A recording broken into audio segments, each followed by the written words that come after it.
teman-teman, selamat datang di channel kami. Di video kali ini, kita akan membahas salah satu materi dasar akuntansi, yaitu bukti transaksi akuntansi.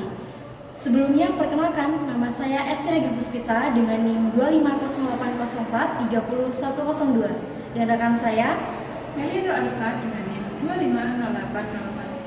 2508043039. Dan saya Nia Rahmawati dengan NIM 25080430003. Jadi bukti transaksi adalah dokumen yang berisi mengenai informasi dalam sebuah transaksi. Sehingga bukti transaksi ini merupakan dasar sebagai pencatatan yang nantinya akan dibuat dalam laporan keuangan. Setiap bukti transaksi harus menunjukkan bahwa itu dapat dipertanggungjawabkan.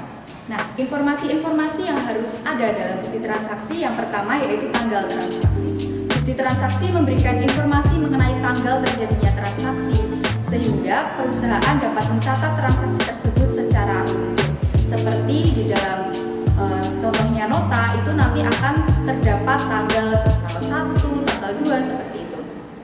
Lalu yang kedua yaitu pihak yang terlibat. Perusahaan akan mendapatkan informasi tentang pihak-pihak yang terlibat seperti perusahaan dengan pemasok, perusahaan dengan pelanggan, perusahaan dengan supplier, kreditor, dan sebagainya.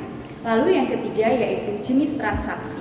Dalam bukti transaksi akan menunjukkan apakah itu transaksi penjualan, transaksi pembelian, retur, dan sebagainya. Itu harus terdapat dalam bukti transaksi. Dan yang terakhir, yang paling utama adalah besarnya nilai moneter.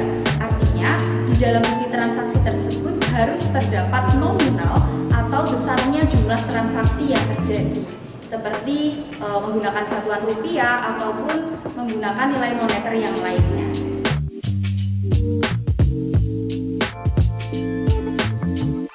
Yang pertama adalah bukti kas masuk. Bukti kas masuk merupakan bukti bahwa perusahaan telah menerima uang secara tunai. Contoh transaksinya antara lain yaitu setoran dari pemilik, penjualan tunai, dan juga penerimaan pelunasan piutang. Yang kedua adalah bukti kas keluar. Bukti kas keluar merupakan tanda bahwa perusahaan telah mengeluarkan uang secara tunai. Contoh transaksinya antara lain yaitu pembayaran pinjam, pembelian secara tunai, dan juga pelunasan utang. Selanjutnya adalah bukti transaksi kwitansi. Kwitansi merupakan bukti transaksi penerimaan uang dari penjualan dan jasa maupun barang.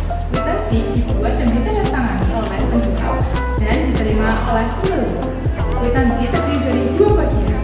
Bagian akan diserahkan kepada pembeli sebagai bukti pembayaran. Selanjutnya bukti yang kedua yaitu bukti yang wajib itu disimpan oleh penjual.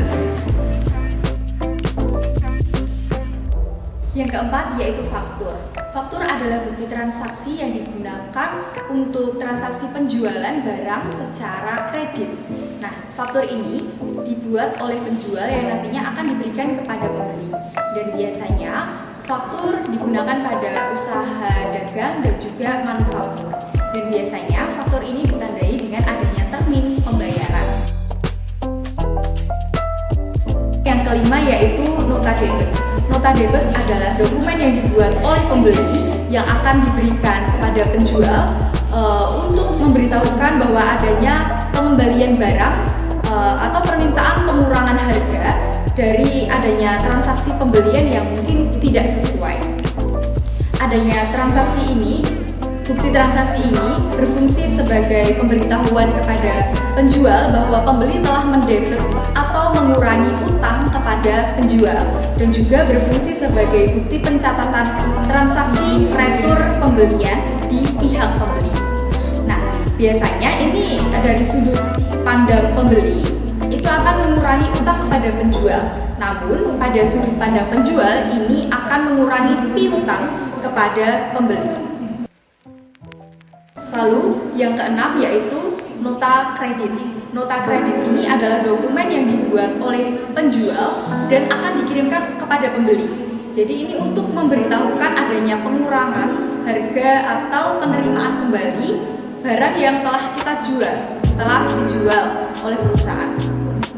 Adanya bukti transaksi ini berfungsi untuk sebagai sebagai pemberitahuan kepada pembeli bahwa penjual telah mengkredit atau mengurangi piutang kepada pembeli, dan juga berfungsi sebagai bukti pencatatan transaksi retur penjualan. Nah, dari sudut pandang penjual, ini akan mengurangi piutang dari pembeli, namun dari sudut pandang pembeli, ini akan mengurangi utang dari penjual. Selanjutnya adalah cek. Cek merupakan bukti transaksi tidak bersyarat dari nasabah kepada bank untuk mengirimkan sejumlah uang tertentu kepada orang atau badan yang ditunjuk. Cek memiliki fungsi antara lain sebagai pembayaran non tunai untuk memudahkan transaksi keuangan serta menjadi pembuat catatan transaksi keuangan secara aman.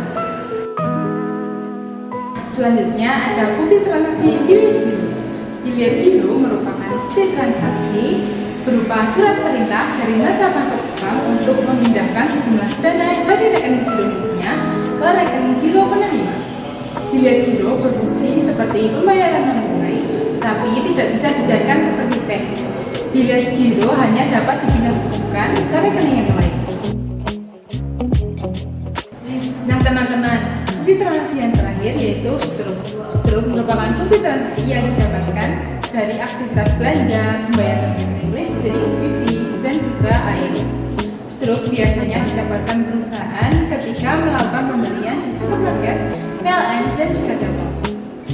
Oke teman-teman, dari pemaparan materi tersebut dapat kita simpulkan bahwa bukti transaksi merupakan dasar yang penting dalam pembuatan laporan keuangan perusahaan. Itu tadi penjelasan materi dari kami mengenai bukti transaksi. Terima kasih sudah menonton.